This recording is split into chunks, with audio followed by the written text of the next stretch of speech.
is a crisis, and the government sets out to mitigate that crisis. We saw it in COVID-19. There was a fund for COVID-19. Certain people positioned themselves to take advantage of that situation. We saw it in KEMSA, where a lot of money that was lost, and yet ordinary people contributed to that fund. We are expressing a fear and sounding a warning before it happens, that as we get into Elnino and there is a possibility that there's going to be a special fund that is going to address this issue, that people don't take advantage and start stealing this money when Kenyans are drowning in the floods. So we are sounding a warning so that those people who are positioning themselves to take advantage of this opportunity to enrich themselves should know that we are aware and we are looking out and we will be going out for them. Do you have any preliminary lead on this? No, we have no lead because the thing has not happened. But we are looking at history and what has happened before. We had the drought fund, which was raised by Kenyans again, yet it went into private pockets. You saw what happened in Londiani, where there was an accident, money was contributed, people positioned themselves without shame, stealing from the dead. This is something that we are seeing over and over again, and we are saying that when this one comes now, we have issued an advisory, because it is in our mandate to do so, that we should look out so that individuals do not privatize monies that are meant to support Kenyans in a time of national crisis. Labda kwa Kiswahili, wasia wako kwa yote ambaye atakuwa na fursa ya kusimamia. I don't speak Swahili. Hujauliza swali.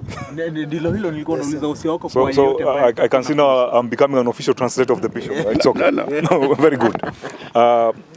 Kwa ufupi, wiki iliyopita tuliandika barua kwa all accounting officers, ministries, yani wizara na department, kuwa kama tume tunatarajia kuwa matumizi ya pesa za kushughulikia hii mvua ya Elnino ambayo itajulikana kwa kutakuwa na mafuriko. Japokuwa leo niliona kwa gazeti wakisema hii mafuriko hata kwa makali sana. Sasa tulikuwa tumeona kwa magazeti counties na serikali kuu wanaanza kupanga mikakati ya kutumia pesa.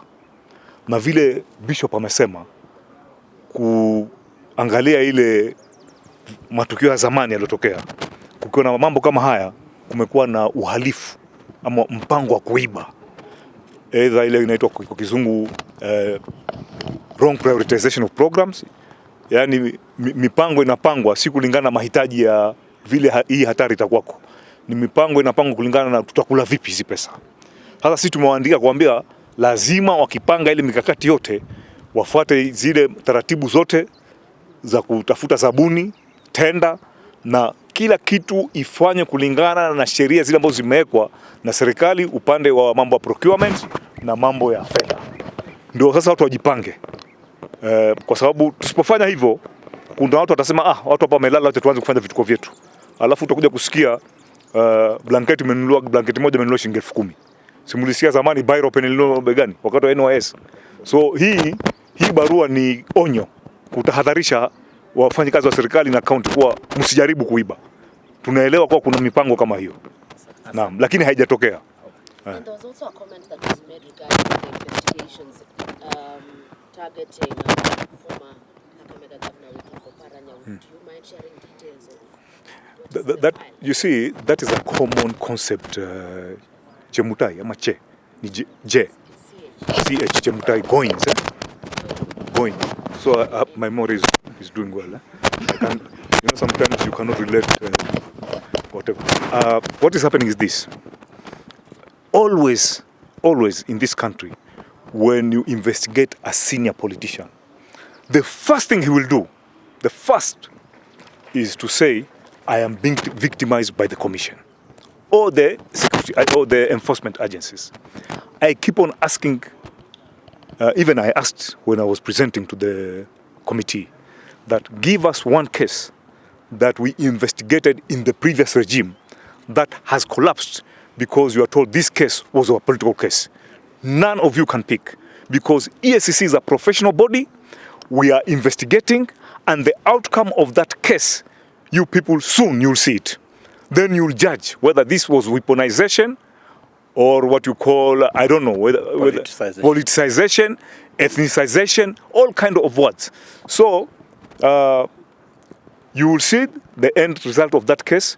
The EACC is not a rich organization that will go for high impact personality only to be chasing wind. This is a person with money, and if there will be recommendation to be charged, and if the people will give an approval to charge him, he will come with lawyers, and then you are telling us that our case is shell. It doesn't make sense. So all this is politicking. And of course, corruption fights back. Somebody makes sense, say, why now?